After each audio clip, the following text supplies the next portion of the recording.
I'll be talking about um, Igbo kola nut.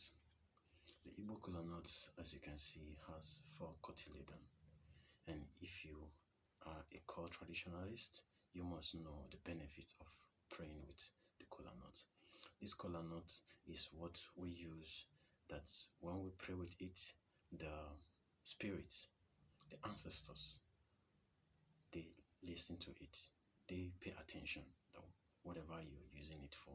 They want to know about all your intentions or what you are trying to divulge. So, as I'm trying to explain the benefits of using this, I would like you all to know that it is a sacred item, it's a sacred material, that you can use it to appease for those that have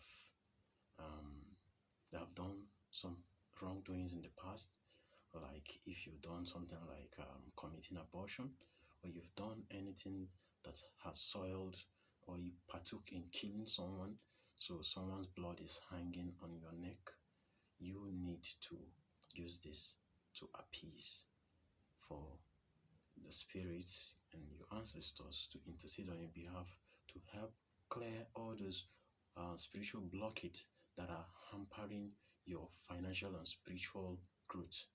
That if once it is cleared, you'll be able to live a proper and a fulfilled life.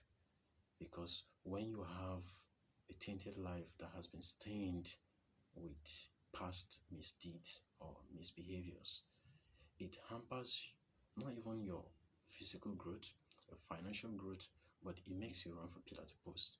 So why am I emphasizing on the benefits of a kola nut? It is a sacred item and should not be used anyhow. Normally, you can see ordinary kola nuts in the market. You have those ones that have two cotyledon, which we call the goro. Most people that are from the northern part of Nigeria knows what it means to eat goro. But if you have the four cotyledon, it's actually it signifies the four Igbo market days. So I'll be teaching you more on why you should always pray daily with this and how it is being used. Thanks for stopping by. Thanks for watching. You're welcome.